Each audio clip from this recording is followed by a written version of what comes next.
Bagaimana cara seseorang mengganti puluhan wajah berbeda hanya dalam hitungan detik?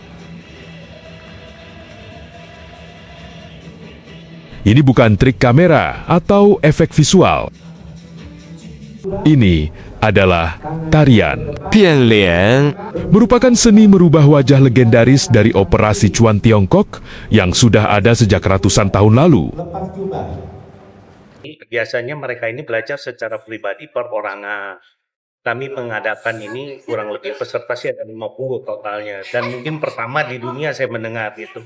Dan kami juga melaporkan ke Kedutaan Besar Tiongkok dan mereka merestui bahwa kami untuk mengadakan tarian Kinlen ini secara massal untuk diajarkan di Indonesia ini. Jadi kami dari masyarakat Tionghoa Peduli Bandung yang terdiri dari beberapa yayasan mempunyai inisiasi gitu untuk menyelenggarakan ini. Dan ini hanya bisa diikuti oleh peserta yang mendapatkan rekomendasi dari yayasan-yayasan terhormat. Dan ini tidak terbatas hanya untuk suku Tionghoa.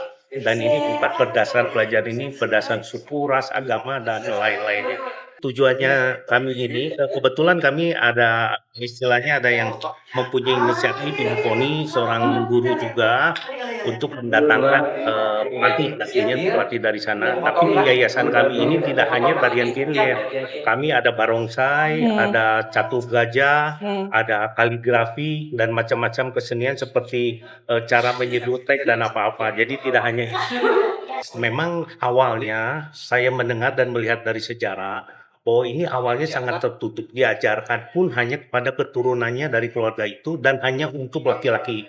Dan sekarang sudah terbuka bisa untuk wanita, kemudian juga bisa untuk negara di luar Tiongkok. Ya, kenapa tidak gitu.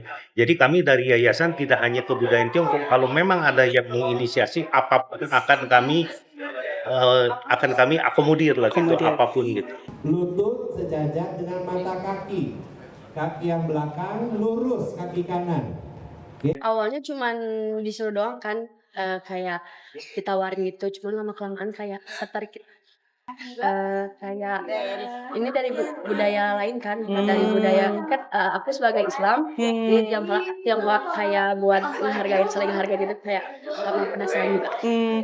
Sudah selesai. Sebenarnya ini satu kehormatan buat aku ya, aku bisa belajar ini karena tidak semua orang bisa belajar ini. Kebetulannya untuk bisa belajar ini itu betul-betul memang harus menjaga komitmen bahwa ini memang rahasia budaya yang harus dijaga gitu. Ada rahasia yang memang harus dijaga dan aku bersyukur, aku merasa bangga aku punya kesempatan untuk bisa belajar ini. Di samping aku orang Indonesia asli gitu ya. Tantangan pertama adalah bagaimana menjaga kerahasiaan ini gitu. Karena kan memang tadi yang aku bilang bahwa tarian ini betul-betul dijaga kerahasiaannya. Bagaimana aku bisa menampilkan ini dengan rasa tanggung jawab itu. Lalu yang kedua juga bagaimana membawa penonton impression gitu, maksudnya kagum dengan tarian ini. Karena aku tidak ada keturunan Tionghoa sama sekali gitu kan. Jadi memang aku harus bisa menunjukkan itu budaya China itu di diri aku yang bukan orang Indonesia gitu, bukan orang China. Tadi aku itu selalu bilang membawakan Kinlen ini rasa tanggung jawabnya harus besar. Bagaimana membawa rasa tanggung jawab itu, menjaga kerahasiaan itu. Artinya orang semua boleh belajar, tapi kamu belajar harus dipegang. Lalu yang kedua juga bagaimana, karena ini budaya udah ratusan tahun yang lalu, jadi bagaimana budaya ini tetap terus didelegasikan ke generasi-generasi berikutnya gitu. Jadi bukan hanya sekedar bisa, tapi punya rasa tanggung jawab itu untuk bisa meneruskan ke generasi berikutnya. Itu sih yang jadi tanggung jawab besar yang mau belajar gitu.